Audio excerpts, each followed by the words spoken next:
David Montgomery was worth $5 billion, but money couldn't fix what was wrong with his 8-year-old son. The boy had been getting sicker for weeks, and the best doctors in the country couldn't figure out what was causing his mysterious illness. On a quiet Saturday afternoon in the park, David was watching his son play when the child suddenly collapsed on the ground. As David ran to help him, a black woman who had been sitting nearby rushed over to see what was wrong. David's reaction to her approach was immediate and cruel. He yelled at her to get away from his son, making it clear that he didn't want her help or her presence. The billionaire had no idea who this woman really was or what she was capable of. He made assumptions based on her appearance that would soon make him feel deeply ashamed. What started as the worst moment of prejudice in David's life was about to become a lesson he would never forget. The person he pushed away held the key to saving his son, and maybe saving David's soul too. If you're someone who appreciates emotional stories, we'd love for you to like and subscribe. There's more to come that might move you too. David Montgomery sat on an expensive park bench in Central Park, watching his 8-year-old son Lucas play on the playground equipment. It was a beautiful Saturday afternoon in October, with golden leaves falling from the trees and families everywhere enjoying the perfect weather. But David wasn't enjoying anything. His mind was consumed with worry about Lucas, who had been getting sicker for the past 3 weeks. The boy had been losing weight, complaining of stomach pain, and falling asleep at strange times during the day. David had taken him to the best pediatricians in New York City, but none of them could figure out what was wrong. At 42 years old, David was worth over $5 billion from his technology companies. He was used to solving problems by throwing money at them, but this time his wealth felt completely useless. All the expensive doctors and private clinics in the world couldn't tell him why his son was sick. David's wife had died in a car accident 2 years ago, which meant Lucas was the only family he had left. The thought of losing his son too was driving David to the edge of panic. He had already scheduled appointments with specialists at 3 more hospitals, but none of them could see Lucas for another week. Lucas looked small and fragile as he climbed slowly up the jungle gym. Other children were running and laughing and playing with endless energy, but Lucas moved carefully, like every step was an effort. David could see how pale his son's face was, even from 20 feet away. "Daddy, look at me," Lucas called out as he reached the top of the climbing structure. David waved and forced himself to smile. "Great job, buddy. You're getting really good at that." But David's smile faded as soon as Lucas turned away. His son was clearly struggling, and David felt helpless to do anything about it. The park was crowded with families enjoying the weekend. David recognized some of the other parents from Lucas's expensive private school, but he didn't feel like making small talk. He just wanted to figure out how to help his son get better. About 50 feet away, an African-American woman in her 30s was sitting on another bench, reading a book while keeping an eye on a group of children who seemed to be playing together. She was wearing simple jeans and a sweater, and she looked like any other parent spending a Saturday afternoon at the park. David barely noticed her at first. His attention was completely focused on Lucas, who was now trying to cross the monkey bars, but seemed to be having trouble holding his own weight. "Come on, Lucas," David whispered to himself. "You can do it." But as David watched, Lucas's grip started to slip. The boy's face twisted with pain and exhaustion as he tried to hang on to the metal bars. Then, without warning, Lucas let go and fell to the ground. David's heart stopped as he watched his son hit the rubber playground surface and not get back up. Lucas lay there motionless for several seconds, which felt like hours to David. "Lucas!" David shouted, jumping up from the bench and running toward the playground. As David reached his son, Lucas was trying to sit up, but looked dazed and confused. His face was even paler than before, and there were dark circles under his eyes that David hadn't noticed earlier. "I'm okay, Daddy," Lucas said weakly, but he clearly wasn't okay. David knelt down next to his son and helped him into a sitting position. "What happened? Did you hurt anything when you fell?" "I just got really tired all of a sudden," Lucas said. "My arms felt like they couldn't hold me up anymore." David felt a wave of fear wash over him. This wasn't normal childhood clumsiness. Something was seriously wrong with Lucas, and it seemed to be getting worse. As David was helping Lucas to his feet, he became aware that someone else had approached them. It was the African-American woman who had been sitting on the other bench. She was standing a few feet away, looking concerned about what had happened. "Is he all right?" the woman asked gently. David's reaction was immediate and harsh. He looked up at the woman with irritation and suspicion. "We're fine," David said coldly. "We don't need any help." The woman didn't back away. Instead, she took a step closer and looked directly at Lucas with the kind of attention that David recognized from doctors' examinations. "He doesn't look fine," the woman said calmly. "How long has he been sick?" David felt anger rising in his chest. Who was this woman to question him about his son's health? What could she possibly know about medical issues? "I said we're fine," David repeated, his voice getting louder. "Please leave us alone." But the woman wasn't intimidated by David's tone. She continued looking at Lucas with professional concern. "Those dark circles under his eyes and the way he's holding his stomach," the woman said, "plus the sudden fatigue. Has he been tested for appendicitis?" David stared at the woman in shock. How could she possibly know that Lucas had been holding his stomach? And what did she know about medical symptoms? "What?" David said, confused by her specific question. "Appendicitis," the woman repeated. "It doesn't always present with severe pain, especially in children. Sometimes it starts with general fatigue, loss of appetite, and mild abdominal discomfort that comes and goes." Lucas was leaning against David now, looking exhausted from the effort of standing up. The woman was studying his posture and facial expression like she was making a diagnosis. "Look, lady," David said, his prejudices taking over his fear. "I don't know who you think you are, but my son has been seen by the best doctors in New York. We don't need medical advice from some random person in the park." The woman's expression didn't change, but David thought he saw a flash of hurt in her eyes. "I'm not some random person," the woman said quietly. "My name is Dr. Zoe Williams, and I'm a pediatric emergency medicine specialist at Mount Sinai Hospital." David felt like he had been slapped. This woman was a doctor, and not just any doctor, a specialist in exactly the kind of medicine that dealt with children's emergencies. "I don't believe you," David said, but his voice was less certain than before. Dr. Williams reached into her purse and pulled out her hospital ID badge, holding it out so David could see her name and photo clearly. "I've been working in pediatric emergency medicine for 8 years, Dr. Williams said. "I've seen hundreds of cases of appendicitis in children, and your son is showing several classic symptoms that are often missed in the early stages." David looked at the ID badge, then at Lucas, who was now sitting down on the ground again because he was too tired to keep standing. "The expensive doctors I've taken him to have already considered appendicitis," David said defensively. "They did blood tests and said his white blood cell count was normal." "White blood cell count can be normal in early appendicitis, especially in children," Dr. Williams explained patiently. "That's why a lot of cases get missed until the appendix actually ruptures." David felt his stomach drop. "Ruptures? If it is appendicitis and it goes untreated, the appendix can burst and cause a life-threatening infection," Dr. Williams said. "But if we catch it early, it's a simple surgery with full recovery." David looked down at Lucas, who was now lying on his side on the playground surface, too exhausted to sit up anymore. "Daddy, my tummy really hurts," Lucas whispered. Dr. Williams knelt down next to Lucas, but she looked at David for permission before touching the child. "May I examine him, just to check for the specific signs of appendicitis?" David hesitated. Everything about this situation went against his instincts. He didn't trust strangers, especially not strangers who approached his son in public places. And if he was being honest with himself, he had made assumptions about Dr. Williams based on her race that he was now ashamed of. But Lucas was clearly getting worse, and Dr. Williams seemed to know exactly what she was talking about. "Okay," David said reluctantly, "but just a quick check." Dr. Williams gently pressed on different areas of Lucas's abdomen, watching his face for reactions. When she pressed on the lower right side, Lucas winced and tried to pull away. "That's McBurney's point," Dr. Williams said to David. "Classic location for appendicitis pain." She helped Lucas sit up and checked his temperature by feeling his forehead. "He has a low-grade fever," Dr. Williams said. "Combined with the localized pain, the fatigue, and the loss of appetite you mentioned, I'm very concerned that this could be acute appendicitis." David felt panic rising in his chest. "What do I need to do?" "You need to get him to a hospital emergency room immediately," Dr. Williams said. "Not next week, not tomorrow, right now." David pulled out his phone to call his driver, but Dr. Williams stopped him. "I'm off duty today, but I can drive you to Mount Sinai myself," she said. "It's only 10 minutes from here, and I can call ahead to make sure they're ready for him." David stared at this woman who he had been so rude to, who was now offering to drop everything to help save his son's life. "Why would you do that?" David asked. "After the way I treated you."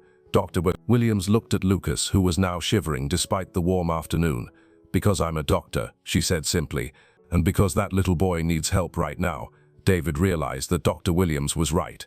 Lucas needed immediate medical attention, and she was offering to provide it despite his terrible behavior toward her. "Okay," David said.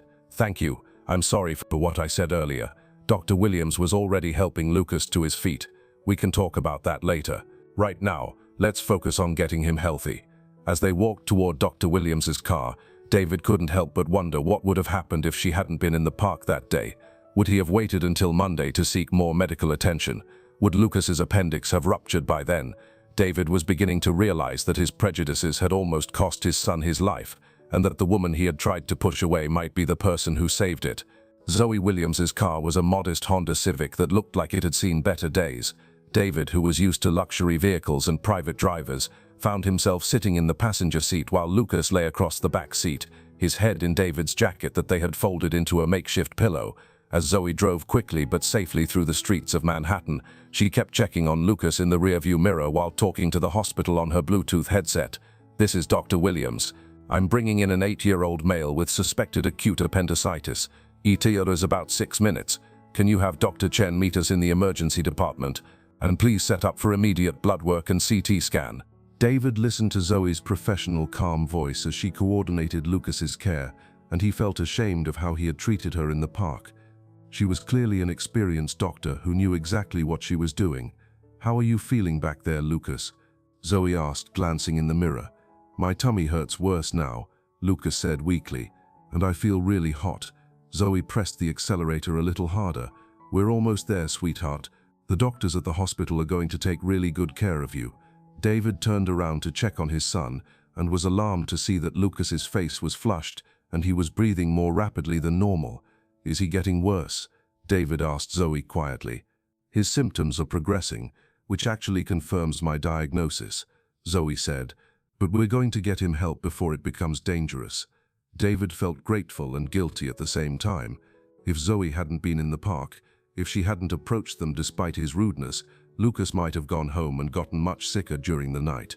"Dr. Williams," David said, "I owe you an apology. The way I spoke to you in the park was inexcusable." Zoe kept her eyes on the road, but David could see her jaw tighten slightly. "Let's focus on Lucas right now," she said. "We can talk about other things later." David realized that Zoe was being professional, but he had definitely hurt her feelings with his assumptions and prejudice. He made a mental note to have a longer conversation with her once Lucas was safe. They pulled up to the emergency entrance of Mount Sinai Hospital, where a team of medical staff was already waiting with a wheelchair for Lucas. David watched in amazement as Zoe seamlessly transitioned from Good Samaritan back to doctor, rattling off Lucas's symptoms and her preliminary diagnosis to the other medical professionals. 8-year-old male, 3 weeks of progressive fatigue, decreased appetite, intermittent abdominal pain that has now localized to the right lower quadrant, low-grade fever, positive McBurney's sign, guarding on palpation. I suspect acute appendicitis, possibly progressing toward perforation. Dr. Chen, a middle-aged Asian man who was clearly the attending physician, nodded as he listened to Zoe's report. "Good catch, Zoe," Dr. Chen said. "Let's get him upstairs for imaging immediately." As the medical team wheeled Lucas away for tests, David found himself standing in the emergency department waiting area with Zoe, not sure what to say or do. "How long will the tests take?" David asked. "Probably about an hour for the CT scan and blood work," Zoe replied. "If it is appendicitis, they'll want to do surgery as soon as possible." David sat down heavily in one of the waiting room chairs. The adrenaline from the crisis was wearing off, and he was starting to process everything that had happened.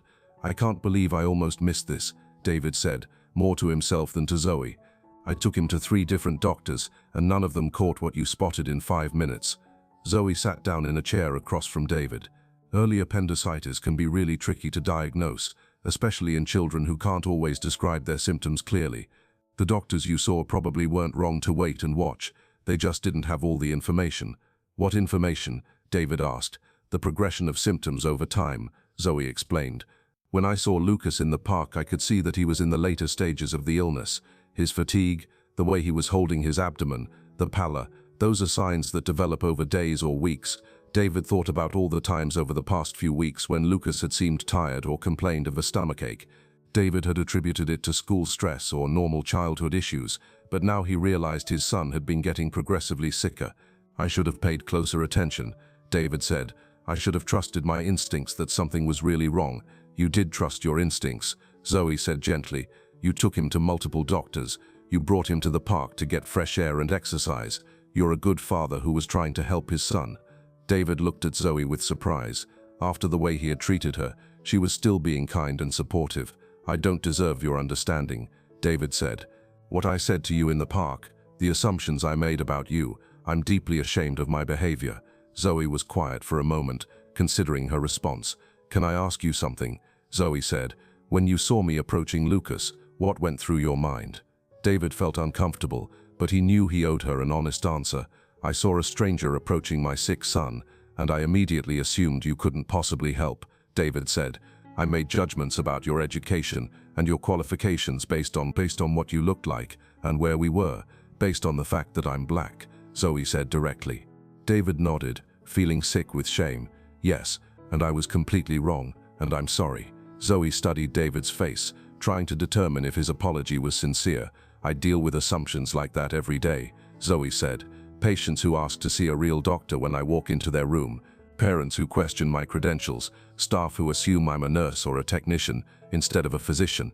David felt even worse, hearing about the discrimination Zoe faced regularly. That must be incredibly frustrating, David said. It is, Zoe agreed, but I became a doctor to help children, not to change people's minds about race, although I hope that doing good work changes some minds along the way. David was struck by Zoe's grace and professionalism in the face of prejudice that would have made him furious if he had experienced it. How did you become interested in pediatric emergency medicine? David asked, genuinely curious about Zoe's background. Zoe's expression softened. When I was 7 years old, my little brother had a severe asthma attack in the middle of the night. My parents rushed him to the emergency room, and I'll never forget the doctor who saved his life. She was calm and confident and made my brother feel safe, even when he was struggling to breathe.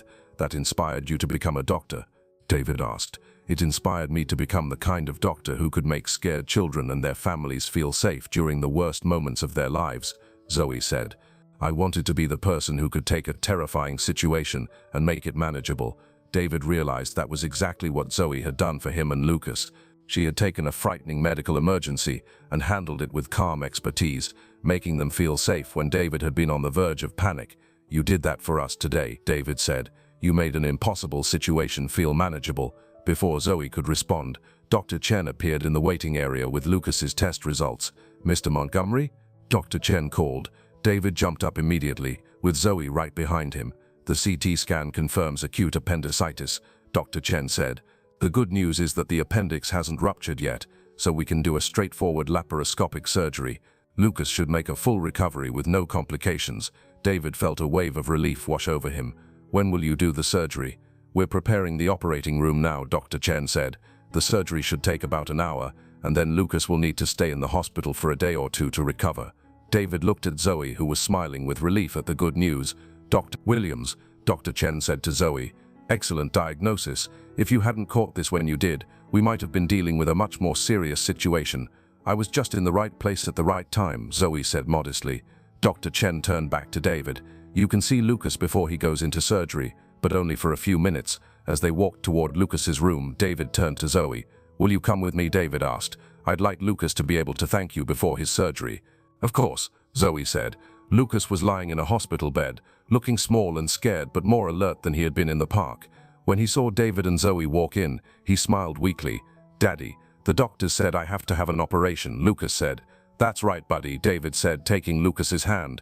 But it's going to fix what's been making you feel sick, and then you'll feel much better. Lucas looked at Zoe with curiosity. Are you a doctor too?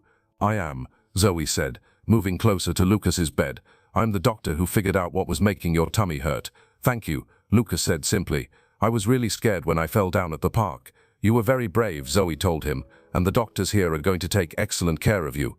As the nurses prepared to take Lucas to surgery, David realized that this day had changed his life in ways he was just beginning to understand. His son was going to be okay, thanks to a doctor whose help he had initially rejected because of his own prejudices. But more than that, David found himself genuinely impressed by Zoe's intelligence, professionalism, and kindness. She had every right to be angry with him, but instead she had focused entirely on helping Lucas. David was beginning to see Zoe, not just as the doctor who had saved his son, but as a remarkable woman who he wanted to know better. The surgery was a complete success. Dr. Chen found David in the waiting room 2 hours later with a big smile on his face. "Lucas did beautifully," Dr. Chen reported. "The appendix was inflamed but hadn't ruptured, so we were able to remove it laparoscopically with minimal invasion. He's in recovery now and should be awake within the hour." David felt like a huge weight had been lifted from his shoulders. For the first time in weeks, he knew his son was going to be okay. Zoe had stayed with David during the entire surgery, even though she wasn't on duty and had no obligation to be there. David was grateful for her presence, especially since he had no other family to call for support. "Can I see him?" David asked Dr. Chen. "In about 30 minutes, once he's fully awake from the anesthesia," Dr. Chen replied. "He'll probably be groggy and a little uncomfortable, but that's completely normal." After Dr. Chen left, David turned to Zoe, who was gathering her purse to leave. "You don't have to go," David said quickly. "I mean, if you have other plans, I understand, but I was hoping you might stay a little longer." Zoe looked surprised. "Are you sure? I've already taken up most of your day." "You saved my son's life," David said. "The least I can do is buy you dinner from the hospital cafeteria." Zoe smiled for the first time since they had met. "Hospital cafeteria food isn't exactly fine dining. I don't care if it's terrible," David said. "I just want a chance to properly thank you and to apologize again for how I behaved in the park." Zoe considered his offer for a moment. "Okay, but only if you let me check on Lucas first. I want to make sure he's recovering well." 30 minutes later, they were standing beside Lucas's hospital bed, watching the 8-year-old sleep peacefully. His color was already better, and he was breathing normally. The difference from how he had looked in the park was remarkable. "He looks so much healthier already," David said quietly. "Surgery is amazing that way," Zoe said. "Once we remove the infected organ, the body can start healing immediately." Lucas opened his eyes slowly and looked around the room with confusion. "Daddy?" "Sleepy," Lucas said, "and my tummy feels different. That's because the doctors fixed what was making you sick," David explained. "Dr. Williams is here too. She's the one who figured out what was wrong." Lucas turned his head and saw Zoe standing on the other side of his bed. "Hi, Dr. Williams," Lucas said with a weak smile. "Thank you for helping me." "You're very welcome, Lucas," Zoe said gently. "You were such a brave patient. When can I go home?" Lucas asked. "Probably tomorrow or the next day," Zoe told him. "The doctors want to make sure you're feeling strong before you leave." Lucas nodded and closed his eyes again, still tired from the anesthesia. David and Zoe stepped out into the hallway to let Lucas rest. "He's going to make a full recovery," Zoe said. "Kids bounce back from surgery much faster than adults do." "I can't thank you enough," David said. "If you hadn't been in the park today, sometimes things work out the way they're supposed to." They walked down to the hospital cafeteria, which was surprisingly busy for a Saturday evening. David bought them both sandwiches and coffee, and they found a quiet table in the corner. "Can I ask you something?" David said as they sat down. "Why did you become a pediatric emergency doctor specifically? I mean, why children's emergencies instead of adult medicine or surgery?" Zoe took a sip of her coffee before answering. "Children are different from adults when they're scared or in pain. Adults can usually understand what's happening to them and why, even if they don't like it. But kids often don't understand why they're hurting or why strangers in white coats are poking them with needles. That must make your job much harder," David said. "In some ways, yes," Zoe agreed, "but it also makes it more rewarding. When you can take a terrified child and make them feel safe and cared for, that's an incredible feeling. And when you can give parents their healthy child back, like we did today, there's no better job in the world." David was struck by the passion in Zoe's voice when she talked about her work. It was clear that being a doctor wasn't just a career for her, it was a calling. "What about you?" Zoe asked. "What kind of work do you do?" David hesitated. He was used to people treating him differently once they found out how wealthy he was, and he didn't want that to change how Zoe saw him. "I own some technology companies," David said vaguely. Zoe raised an eyebrow. "Some technology companies." David realized that Zoe was too smart to be fooled by his modest description. "I'm the CEO of Montgomery Technologies," David admitted. "We develop software for financial institutions." Zoe's eyes widened slightly. Even though she didn't follow business news closely, she had heard of Montgomery Technologies. It was one of the largest tech companies in the country. "So when you said Lucas had seen the best doctors in New York, you meant the most expensive doctors in New York," Zoe said.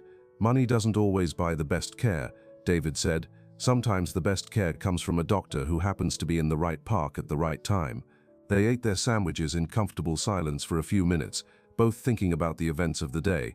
"Can I ask you something personal?" David said eventually. "Sure," Zoe replied. "Do you have children of your own?" Zoe's expression became slightly sad. "No, I don't. I've been so focused on my career that I never found the right time or the right person to start a family." "Do you regret that?" David asked gently. "Sometimes," Zoe said honestly, "especially when I see the bond between parents and children, like what you have with Lucas. But I get to help take care of hundreds of children every year, so in a way I feel like I have a lot of kids." David thought about his own life and how empty it had felt since his wife died. Lucas was everything to him, but he had been so focused on work and making money that he had missed a lot of opportunities to really connect with other people. "Lucas's mother died 2 years ago," David said quietly. "Car accident. Since then it's just been the two of us."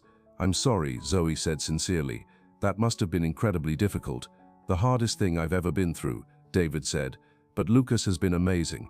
He's stronger and braver than I ever was at his age." "He gets that strength from you," Zoe said. "The way you've been advocating for his health, the way you stayed calm during the crisis today. He learns from watching you." David felt touched by Zoe's words, but he also felt guilty about his behavior in the park. "I wasn't calm today," David said. "I was panicked and rude and prejudiced. Lucas saw me treat you badly, and that's not the example I want to set for him." Zoe was quiet for a moment, considering her response. "The fact that you recognize your mistakes and want to do better is what matters," Zoe said. "Everyone has unconscious biases. The important thing is being willing to confront them and change." David looked at Zoe with admiration. She was not only brilliant and skilled as a doctor, but she was also wise and forgiving as a person. "Would you be willing to have dinner with Lucas and me sometime?" David asked. "I mean a real dinner, not hospital food. I'd like Lucas to get to know the woman who saved his life, and I'd like to get to know you better too." Zoe smiled, but David could see some hesitation in her eyes. "That's very kind of you to offer," Zoe said carefully, "but I want to make sure you're asking for the right reasons." "What do you mean?" David asked. "I mean, are you asking because you're grateful that I helped Lucas, or because you're actually interested in spending time with me as a person?" David considered her question seriously. He realized that his feelings about Zoe had evolved significantly over the course of the day. What had started as gratitude had become genuine admiration and attraction. "Both," David said honestly. "I'm definitely grateful for what you did for Lucas, but I'm also impressed by who you are as a person. You're intelligent, compassionate, professional, and forgiving. I'd like to get to know you better, regardless of what happened today." Zoe studied David's face, trying to determine if he was being sincere. "Okay," she said finally. "I'd like that too." As they walked back upstairs to check on Lucas, David realized that this day had changed his life in ways he never could have expected. Not only was his son going to be healthy, but David had met a woman who challenged him to be better than he had been. For the first time since his wife's death, David felt hopeful about the future, and for the first time in his life, he was beginning to understand that the most important things in life couldn't be bought with money. They had to be earned through character, kindness, and the courage to change. 2 weeks after Lucas's surgery, David found himself standing in front of his closet, trying to decide what to wear for dinner with Zoe. It had been years since he had been nervous about a date, and he wasn't even sure if this counted as a date or just a friendly thank you dinner. Lucas had recovered beautifully from his surgery and was back to his normal energetic self. The difference in his health was remarkable. He was sleeping better, eating with appetite, and had color in his cheeks again. David was amazed at how quickly children could bounce back from medical procedures. "Daddy, are you ready?" Lucas called from the living room of their penthouse apartment. "Almost, buddy," David replied, finally settling on a casual button-down shirt and dark jeans. He didn't want to look too formal, but he also wanted to make a good impression. They were meeting Zoe at a family-friendly Italian restaurant in the Upper West Side.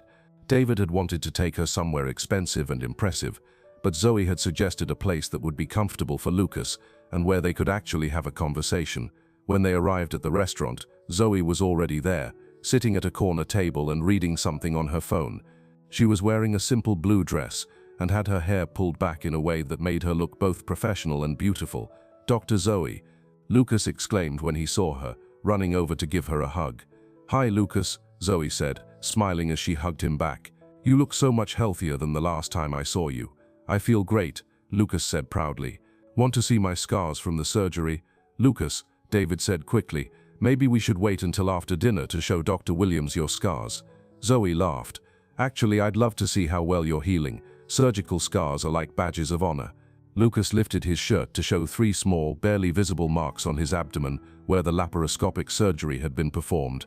They're so tiny, Lucas said with disappointment. I was hoping they'd look cooler. The fact that they're small means the surgeons did an excellent job, Zoe explained. Big scars aren't better. They just mean the surgery was more invasive. As they settled in for dinner, David watched the easy rapport between Zoe and Lucas.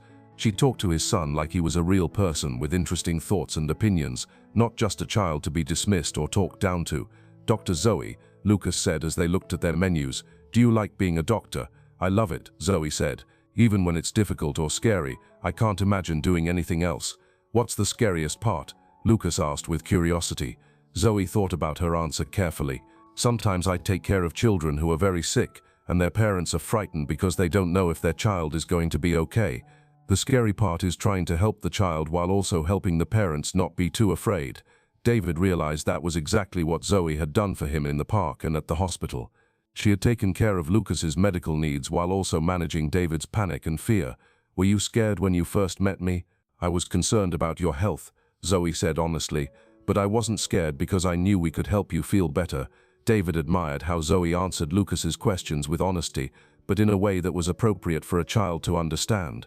As they ate dinner, David found himself relaxing and enjoying the conversation. Zoe asked Lucas about school, his friends, and his interests. She listened carefully to his answers and asked thoughtful follow-up questions. I play soccer, Lucas told her, but I wasn't very good at it when I was sick. Now I think I'll be better. What position do you play? Zoe asked. Midfielder, Lucas said. I like running around the whole field instead of staying in one place. That makes sense, Zoe said. You seem like someone who likes to be in the middle of the action. David was impressed by how well Zoe connected with Lucas. His son was usually shy around new adults, but he was chatting with Zoe like they had known each other for years. Dr. Zoe, Lucas said, do you want to come to my soccer game next Saturday? We're playing the Lions, and they're really good, but I think we can beat them now that I'm feeling better. David felt a moment of panic. He didn't want Lucas to pressure Zoe into spending more time with them, especially if she wasn't interested. Lucas, David said gently, Dr. Williams is very busy. She might not be able to come to your game, but Zoe smiled at Lucas's invitation. I'd love to come to your game if it's okay with your dad. Really? Lucas said excitedly. That's awesome. I'll play extra good if you're watching. David felt a warm sensation in his chest watching Zoe interact with his son. It had been a long time since Lucas had had a positive female role model in his life, and David could see how much the boy enjoyed Zoe's attention. After dinner, they walked to a nearby ice cream shop that Lucas had spotted on the way to the restaurant. As Lucas ran ahead to look at the flavors in the display case, David and Zoe had a moment to talk privately. Thank you for being so wonderful with him, David said. Lucas hasn't connected with many adults since his mother died. He's usually pretty reserved with new people. He's a special kid, Zoe said, watching Lucas debate between chocolate chip and mint chocolate chip ice cream. He's curious and thoughtful, and has a great sense of humor. You've done an amazing job raising him. David felt proud but also a little sad. I try my best, but sometimes I feel like he's missing out on having a mother figure in his life. Zoe looked at David with understanding. Losing a parent is incredibly difficult for a child, but Lucas seems well adjusted and happy. That's a testament to your parenting. There are things I can't teach him, David said. Things a mother would naturally know how to handle. Like what? Zoe asked. David thought about all the times he had felt lost trying to navigate Lucas's emotional needs or social situations, like how to talk about feelings, or how to handle friendship drama, or what to do when he has a crush on someone in his class, David said. I feel like I'm winging it most of the time. All parents feel like they're winging it, Zoe said reassuringly. Even parents who have been doing it for years. The fact that you're thinking about Lucas's emotional needs means you're already doing better than a lot of parents. Lucas returned with his decision, mint chocolate chip in a waffle cone, and they found a table outside the ice cream shop. Daddy, Lucas said as he ate his ice cream, can Dr. Zoe come over to our house sometime? I want to show her my room and my Lego collection. David looked at Zoe to gauge her reaction to Lucas's invitation. I'd love to see your Lego collection, Zoe said. What kind of things do you like to build? Mostly spaceships and castles, Lucas said. But I'm working on a really big city with roads and buildings and everything. That sounds incredible, Zoe said with genuine interest. As they walked back toward David's car, Lucas skipped ahead of them again, giving David and Zoe another chance to talk.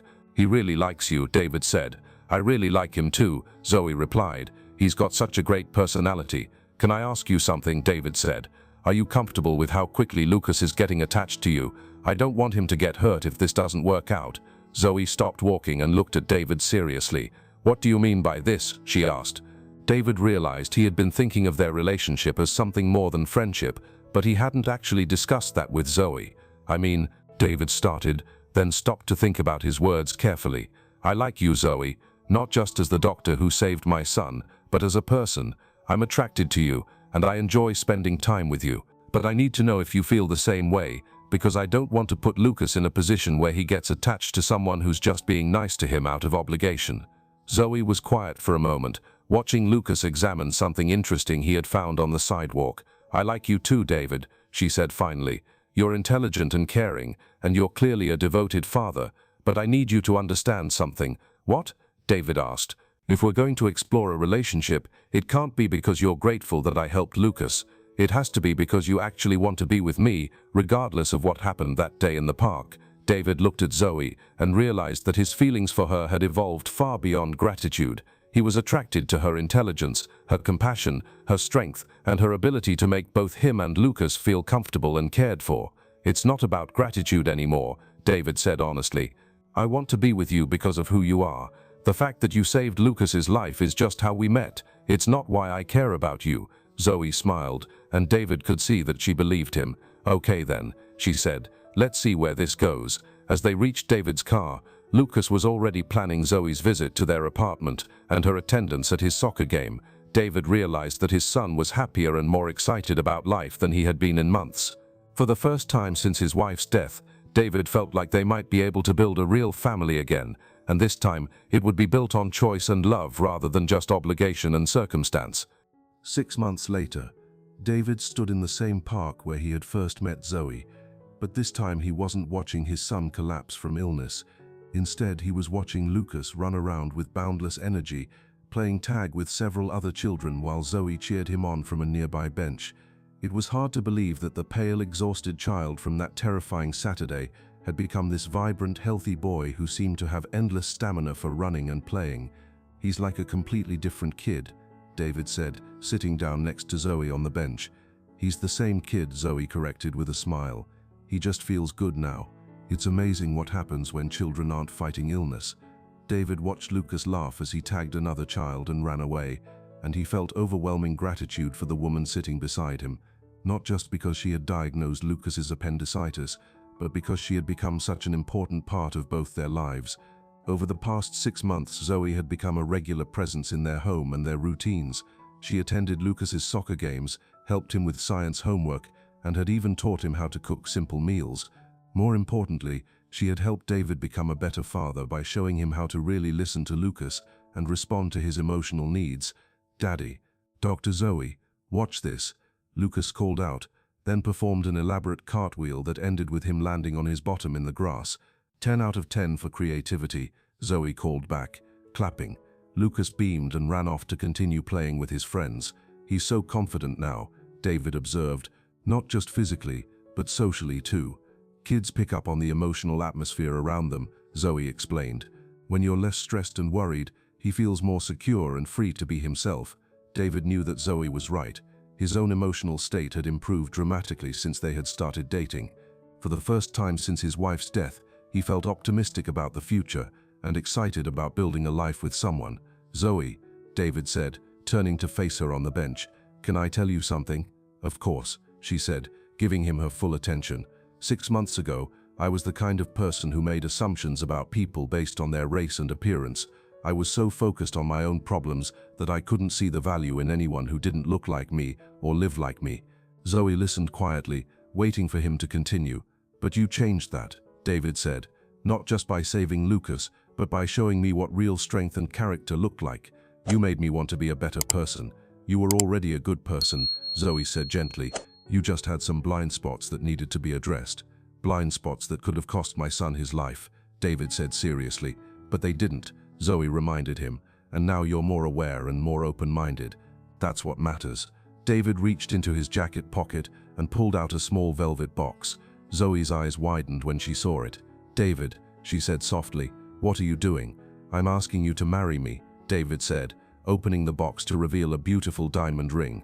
"I know it might seem fast, but I've never been more certain of anything in my life."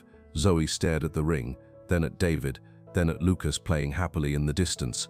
"David, I care about you deeply," Zoe said carefully, "but marriage is a huge step. Are you sure you're ready for that?" "I've been ready since the day I watched you talk to Lucas in the hospital," David said. "You didn't just save his life. You showed me what it meant to put someone else's needs before your own. I want to spend the rest of my life learning from you and loving you." Zoe was quiet for a long moment, considering her response. "What about Lucas?" she asked. "How does he feel about this?" David smiled. "Actually, it was his idea. Last week he asked me when I was going to ask you to be his new mum. He said he didn't want you to be just his dad's girlfriend forever." Zoe laughed, tears forming in her eyes. "He said that. He said he loves you and wants you to live with us always," David said. "He also said he thinks you're prettier than any of the princesses in his movies. He's quite the charmer," Zoe said, wiping her eyes. "So what do you say?" David asked, holding the ring box open between them. Zoe looked at David, then at Lucas, then back at David. "Yes," she said simply. "Yes, I'll marry you." David slipped the ring onto Zoe's finger and kissed her gently.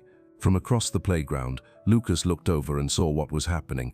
"Did she say yes?" Lucas shouted, running toward them at full speed. "She said yes," David called back.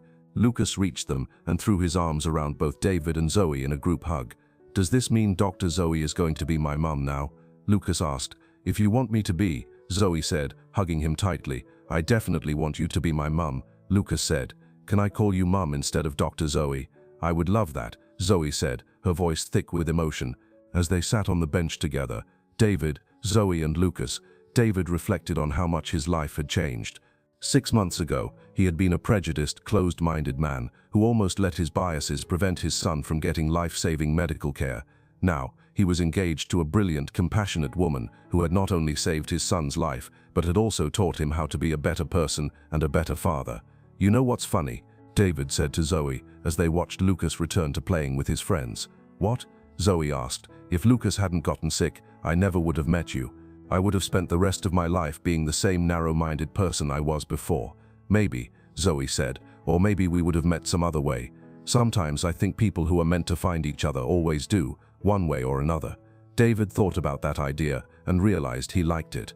The thought that he and Zoe were somehow destined to be together, despite the unlikely circumstances of their meeting. "Do you ever think about what would have happened if you hadn't been in the park that day?"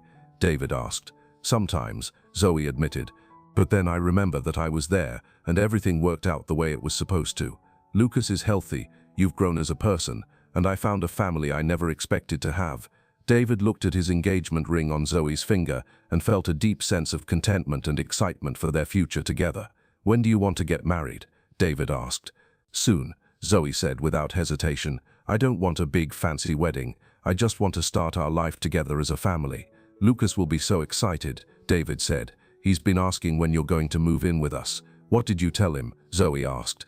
"I told him that we needed to make sure you wanted to be part of our family forever before we asked you to move in," David said. "Well, now you have your answer," Zoe said, holding up her hand to admire the ring.